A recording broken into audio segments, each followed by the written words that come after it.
welcome back. Thanks for joining us. Today I am in the town of Salina with Nick Paro, who is the Town of Salina Supervisor. Nick, say hi to everyone. How's everybody doing? It's good to be here. Thank you, Kat. Thank you for spending a few minutes with me. I appreciate it. Yeah, this is going to be interesting. I think a lot of people are curious what goes on in these buildings, these government buildings. So I already said who you were. Tell us a little bit about your position, your title, and your responsibilities. Sure. So I'm the Town of Salina Supervisor. The Town of Salina Supervisor is a full-time position. I'm here 5 days a week. Honestly, the hours are 9 to 4:30, but sometimes you can catch me here at 8 o'clock in the morning or 6 o'clock in the evening. It depends on how the schedule goes. The supervisor kind of is a dual role. So there's a town board. The easiest way I'll liken it to is like a board of directors for a business. The town board consists of 4 counselors that represent different areas in the town of Salina. You have the first ward counselor that represents the Liverpool area. Second ward counselor represents the Galville, or actually no, the second ward counselor represents like Sun Harbor or Sunflower, Oop Meadows area, Chestnut Heights. The fourth ward counselor represents Galville and Lincourt, so Salina goes all the way out to Shop City. And then the third ward counselor represents Mattydale, Hinsdale, and a little bit of Pitcher Hill area. So there's 4 different ward counselors, and then the supervisors at large. So we represent all 4 wards. The 4 counselors and myself make up a 5-person board, and the supervisor essentially would be the chairman of the board of directors. The other role as supervisor is being here in town hall and kind of being the manager of town hall. There's many different departments, and I oversee each department head, and I kind of set the tasks and set out what we would like to accomplish or what needs to get done here around town hall. So it's kind of as manager of the business side of things here at town hall, and then also as chairman, I guess, of the board of directors as well. So that's kind of the dual role that I play. I enjoy it. They go hand in hand. A lot of the decisions that we're trying to make here in town hall have to get approved by the board. So I bring a lot of the ideas that we come up with here to the board, and we hope that they get approved, and then we come back and we execute them. That's a busy day, It's a busy week. That's every a lot 2 weeks. That's a lot of stuff. Yeah. Where are you originally from, Nick? Liverpool. I grew up in the village of Liverpool. Okay. My wife and I live in Sun Harbor, which is just north of the village of Liverpool. It's a perfect neighborhood for us. We've always enjoyed the lake. We've always enjoyed the village, and we're able to walk down there now in the nice weather. So we're happy right now that it's starting to get a little bit nicer out, and we're able to do that. Yeah. So, but I've lived here my entire life. Briefly left when I was in college, of course, but otherwise, I'm happy to be back in this community. And I've played baseball when I was a kid in all of the parks. So now it's nice to be able to kind of envision what the future of those parks can be. That's great. Yeah. That's super duper. What made you decide to get in this field, into this political leadership world? My grandfather was a former school board member. I think he was the vice president of the school board at one point. And he would always talk about his time on the Liverpool school board and how much he enjoyed it, and talked quite a bit about the community. And on Sundays, we would always go over to my grandparents' house for dinner, and I'd spend a lot of that time just listening to him talk about his role in the community. And that's really what inspired me and made me realize that I would like to do something similar. And this is kind of the route that happened. It kind of, sometimes timing and circumstance are beneficial, and that's kind of what occurred with me. It was good timing, and there was an opportunity, there was an opening. I was asked if I was interested, and of course I was. So I ran to be the first ward counselor. I did that for 3 years. And then once again, this position as supervisor opened up, and it was a good fit. I think this is an area that I'm good at. This is work that I'm good at doing. This is what I went to school for as well, political science. So it kind of worked out. My grandfather was definitely the inspiration, though, for me getting involved in the community. That's great. That's great. Yeah. I like stories about grandparents. I think they're interesting, and they speak to everyone. Everyone has that. Yep. Yeah. What was it like? Think back to like when you first started your first campaign. Mm-hmm. What was that like? Campaigns are stressful. Yeah. Campaigns are stressful because you want to win. You don't know if you're going to win. It takes a tremendous amount of work and effort. If anybody is ever interested in working on a campaign, you'll understand You kind of have to be everywhere all the time. You have to be willing to meet with strangers and talk with strangers about a lot of things. You got to be willing and open to take a lot of criticism because people aren't going to necessarily agree, or they have issues that they would like to express to you. And you got to be willing to be able to take that all in without getting frustrated at yourself. So my first campaign, while it was very stressful, because like I said, you wanted to win, it's extremely rewarding because you understand a little bit more about the community than you would have thought. Otherwise, you don't realize everybody recognizes what their issues are. They're kind of in their own little bubble on a day-to-day basis. Yeah. But when you step out of that, you're talking to your neighbors, you're talking to strangers specifically, and you start recognizing what else is going on in your community, what else is important, what are the things that you may not even have paid attention to that others are. So you get a brand new perspective about your neighborhoods, about your community, about the people that are around you, which that part is extremely rewarding. And immediately it broadened my horizons and started changing my focus. So that my first campaign was a little bit of both. Extremely stressful, but at the same time, extremely rewarding to be able to open those doors and make those connections. Since then, my last campaign for supervisor, I had a blast. I went all over the town. Yeah. I got to meet people, like I said, Shop City Plazas in the town of Salina, the Lincourt neighborhood, which is an unbelievable community over there. A lot of folks that have been in the town of Salina for years and years and years, a lot of history, a lot of family history over there. That was wonderful to immerse myself into that community.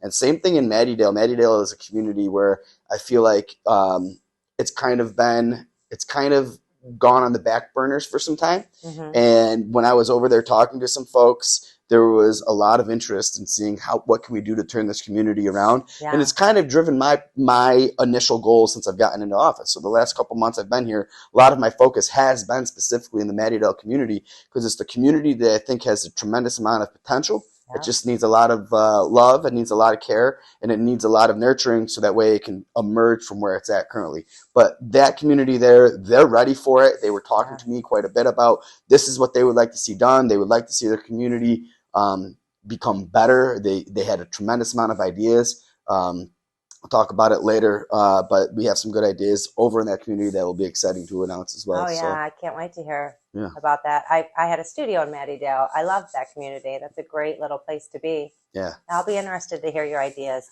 Good. If you could think of one or maybe two things that has surprised you the most about working in this field, right? Working for the people. I know you just kind of said you get all these perspectives. Mm-hmm. If you could just pinpoint one thing, like what has really surprised you the most working in your roles?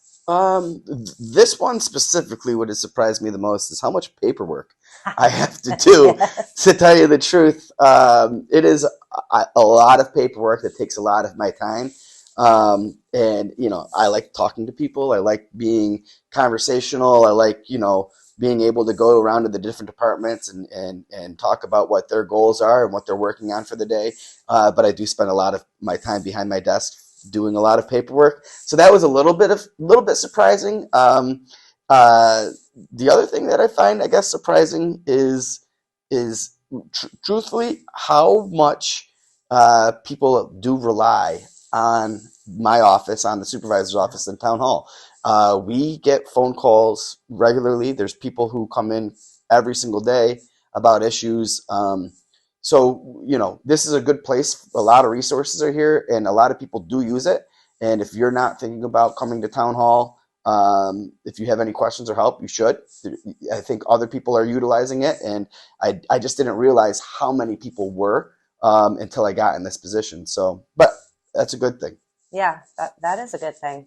That would surprise me too. I would think how many people come here and this is where they start looking for help. Yeah, I mean, my assistant, her last day was last week.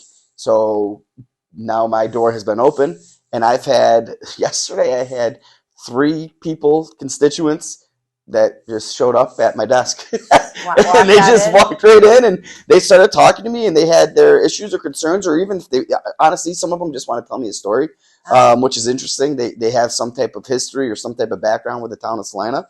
And they say, hi, I'm such and such. It's nice to meet you, because they know I'm the new supervisor, which is always interesting that people sought that out.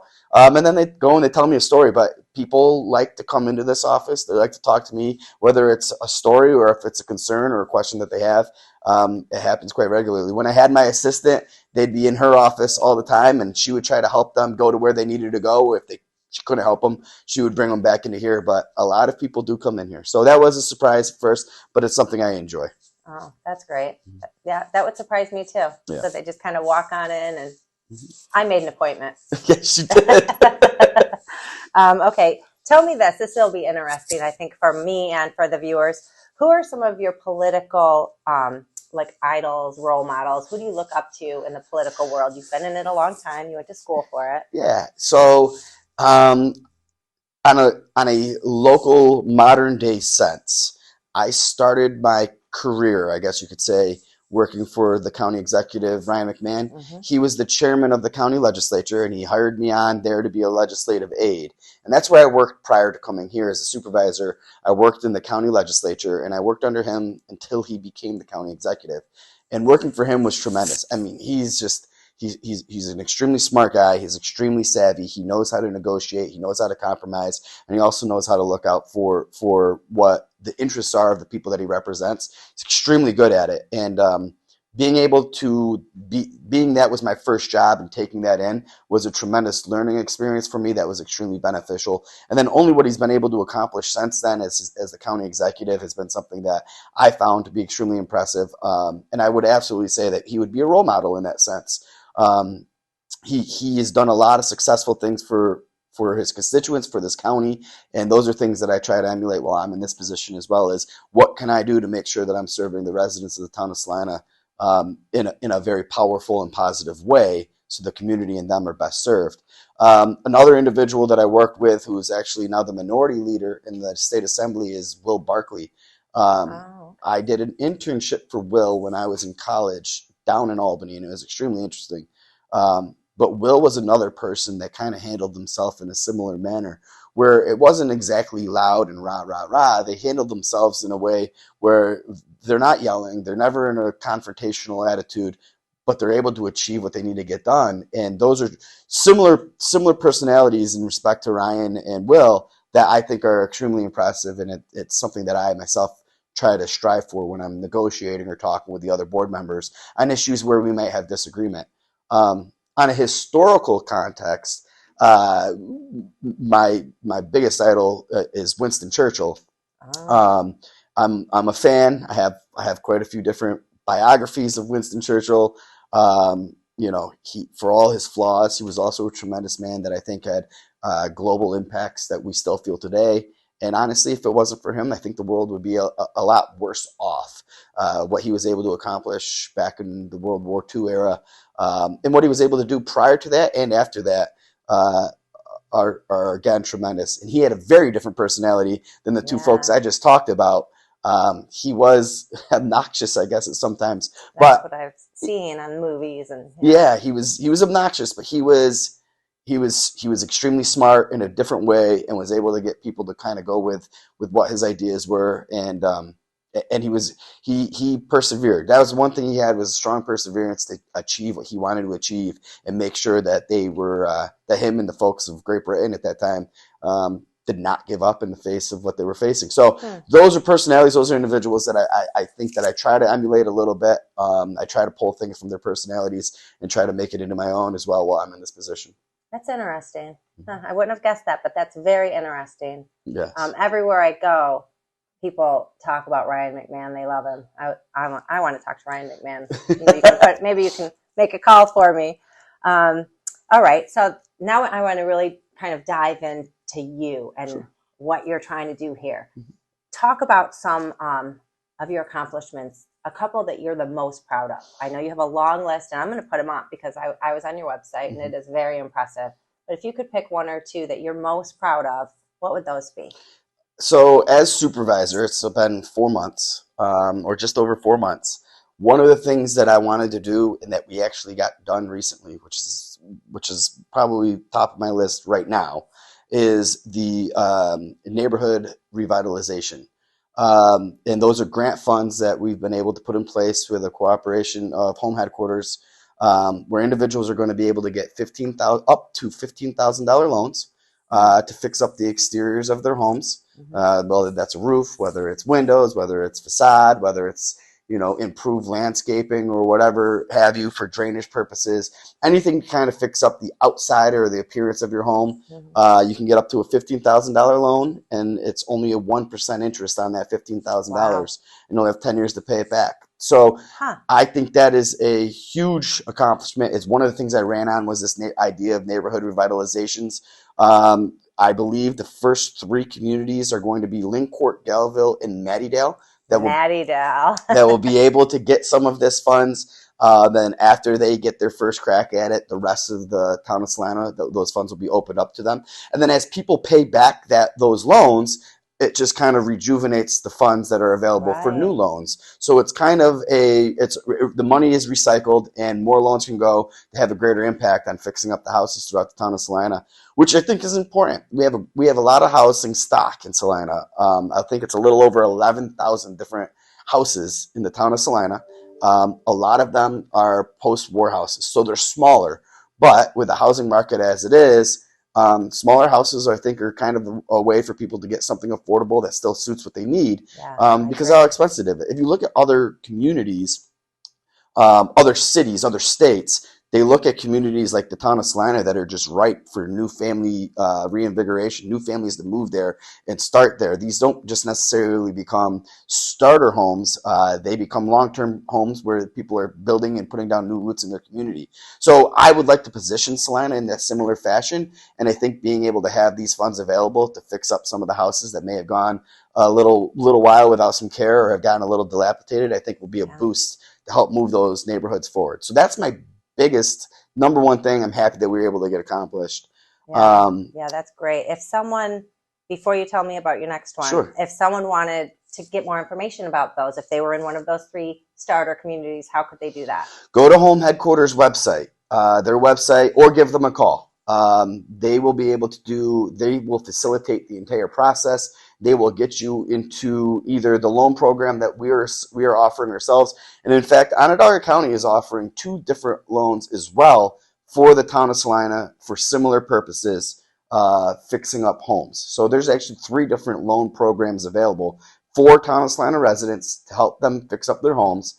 2 of them are from the county. 1 of them is from the town of Salina, but all of them are administered by Home Headquarters. Call them or get on their website, send them a message. They will help facilitate what is best for you, get you the money that you need to get, so that way you can get on your way and start fixing up your house. Okay, good information. Yep. All right, tell me about your next one. You're itching to tell me. This it's a little different. It's not as tangible, but it's kind of something that is necessary. The Town of Salina website it's old. If you look at it, it's kind of clunky to work around. We are in the middle of redoing the entire website. This was one of the first things that we were able to get done when we got in here. I'm actually, just before you came in, Kat, that's what I was sending some emails about with the company that we're working with on doing the entire website. It's going to be sharp. It's going to look good. You have a physical town hall, but the website, the internet, that's where virtual town hall will be, and our website should be reflective of that. So everybody stay tuned. Hopefully in the next couple months, we'll have this website up and running. It'll be a lot easier for you to be able to use, find what you're looking for. If you need permits, you'll be able to go right through our website to be able to get whatever type of permits you need for building. And at the same time, it'll be easier to communicate with myself or the town if there's anything. I think we're going to also try to incorporate a way where you can create a profile. Individuals in the town, you will be able to create a profile and receive notifications about emergencies or anything else that's happening in the town as well, so you'll be able to stay plugged in. So I'm excited about that one. It's long overdue. I'm happy we were able to get that done. That's great. That's great. A nice user-friendly website is people love that. Yeah. I know that's frustrating. Yeah. I'm on the web a lot trying to get information, but when I come talk to people, I want to know, and it's difficult when the website is old, clunky. That's great. I didn't know that, but that's really, really good. Yeah. All right. So now tell us a little bit, 1 or 2 of the ones you're really going after hard, some of your goals, your upcoming goals. So there's a couple. I'll be specific to the town, and then I'll expand it a little bit as well. Great. One of the things that we're working on right now is we have a civic center Town of Salina Civic Center in Medidale along Brewerton Road. Okay. And we are going to be selling that Civic Center. And I'm hoping we'll be able to sell it very soon. The plan is to sell this Civic Center, and then the town would like to purchase, after the sale, we would use those proceeds to purchase new property. And then on that property, we would like to build a new community center. And the community center that we would like to build is going to serve a couple different purposes. L. Frank Baum, who wrote The Wizard of Oz, everybody kind of thinks of him as a Chittenango person, but that's where he was born. But he was raised here, actually, in Medidale. His property, the Baum property, was called Roselawn. It was actually right off of Brewerton Road. There's a lot of history with it. The Brewerton Road had, I forget what it was called, the type of straw that they use for the bricks along the Brewerton Road actually had a yellow hue to them. So that's where he got the inspiration for the yellow brick road. Yellow brick road. Gosh, I didn't know that. That's interesting. It's pretty cool. So we would like to purchase that property. We're talking with some individuals about having a L. Frank Baum component, Wizard of Oz component, in the community center where people will be able to visit and get some history. We also would like a place for our town historian to be able to put his stuff. Currently, it's in his garage. We need to get it out of his garage. We need to get it into a permanent place where the history of Salina can be celebrated. People can go and they can visit. And then we would also like to obviously add a more community center focus part of this building as well, where individuals will be able to go to have parties or events or meetings. The location of it's going to be right by Roxborough Elementary and Middle School. It'll be right by the Town of Salina Library.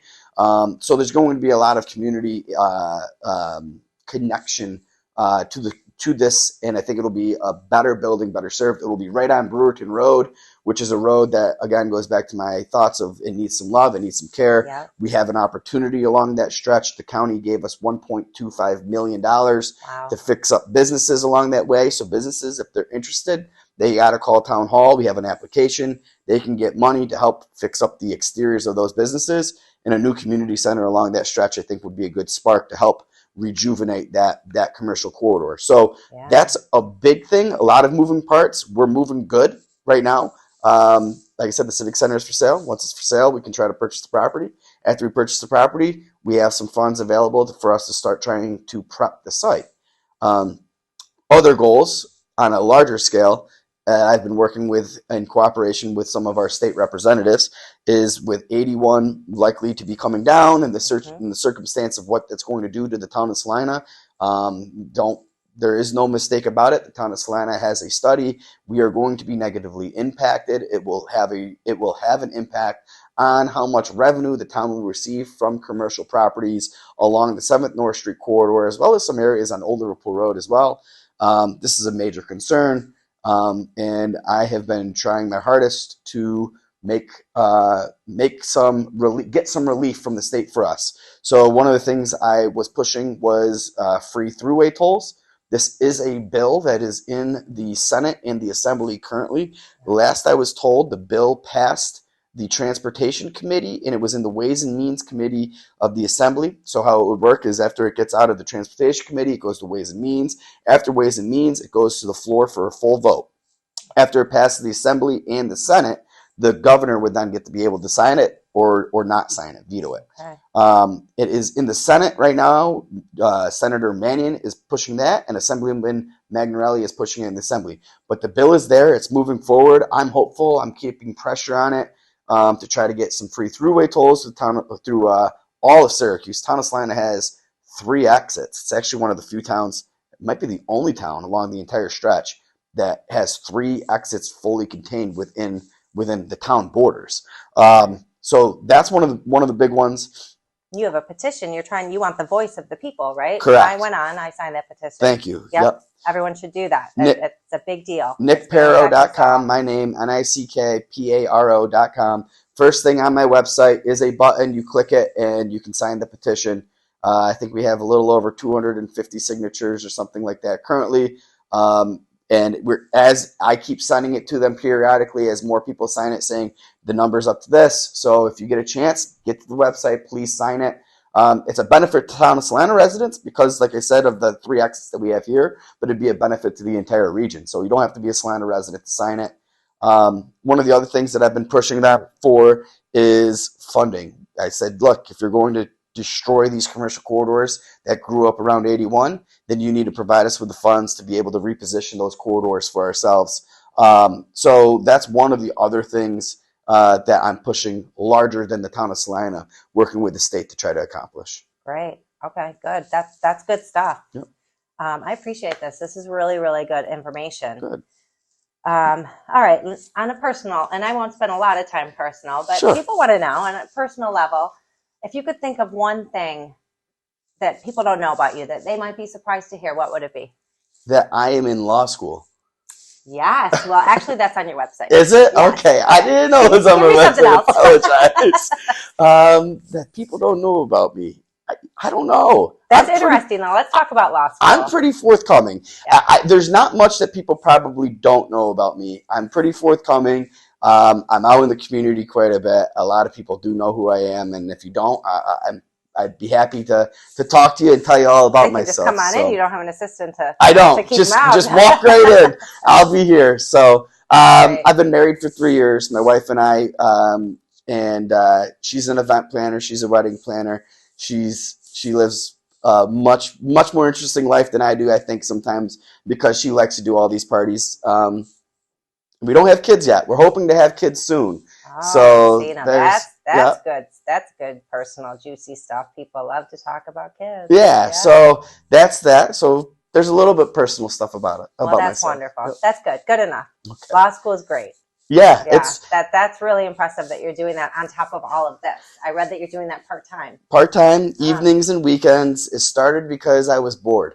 Oh my gosh, really? I was bored. It was obviously 3 years ago, so I wasn't the supervisor yet. And it's been a good experience. I'm done this December. I cannot wait for it to be over with. Yeah. It has, in this last year specifically, it was kind of one of those things where I was like, why did I do this? But I'm happy it'll be done. It'll be an accomplishment. I'll be thrilled that I was able to do it. I think it'll only benefit myself. The knowledge that it's been able to give me has been incredible. Do you plan on practicing law? Are you going to? This is what I'd like to do. I like what I'm doing now. I'm going to stay doing this as long as the people will have me. So don't worry. Extra added education, knowledge is power. So that'll help you in your role. Yeah. If they ever kick me out, I'll have something to fall back on. But Plan B. Yeah, I guess so. But it's been good. It's been good time. All right. One more thing. Sure.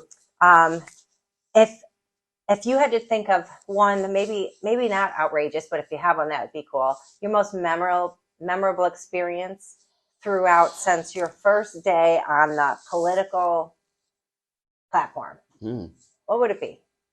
I know I'm putting you on the spot. Oh, I don't have an answer for that one. No? No. Most incredible, you said? Yeah. Memorable. Most memorable. It doesn't have to be outrageous, but if you have one, people probably the most memorable, obviously, would be when I won the supervisor night. That night was a lot of fun. We were at Pump Pizza in Mattydale. We had about 100 people that were there. That was probably the most memorable. It was a lot of fun. It was just a great night. Not only did I win, but everyone else that was running with me, we all won. So all 5 of us won. It was an incredible experience to be able to celebrate that with them. My family and everybody was there. I think we played some Frank Sinatra on the jukebox afterwards. So it was good. That was probably the most memorable one. Obviously this is the greatest achievement of my career so far. So that night was a good night. It should be the most memorable. Yeah, exactly. And you're very young, so you're going to make lots more memorable experiences. 31 years old, so hopefully I got a lot of time left to do a lot more good things. You have a ton of time left to do a lot of good things. That's so great. This has really been great. Is there anything else you want to tell our viewers or talk about? Or you can go to my website, nickparo.com. You can learn more about me. I do encourage everybody to sign up I send a monthly email newsletter. It's called What's Happening in Salina or Happening in Salina. And then I kind of give you, or everybody that signs up and receives it, they get a rundown of what the town is working on, what we're accomplishing. I also like to include some things that are going on in the community, whether it's garage sales in Mattydale or in the village of Liverpool, whether it is some type of festival happening in Lincourt. I talk about when the Memorial Day Parade is going to be in the village of Liverpool. So that's a good resource, I think, for people. It's also a good way for them to get information from me. I think one of the hardest things, one of the most frustrating things I hear is, Nick, transparency and better communication.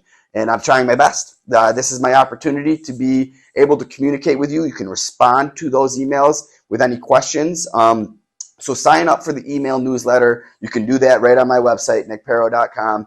And I think that'll be a great resource. Also, I will be in the Memorial Day Parade in the village of Liverpool. So, that's big. Yeah, if you see me or my wife, make sure you say hi. And if you have any concerns, I'm there to listen. So hopefully I'll see some folks then. Good. Well, this has really been great. It's been a pleasure talking to you. I appreciate your time. It was great. Thanks, Kat. Appreciate it. And thanks for watching. Thanks for joining. And get to that website and sign that petition. Take care.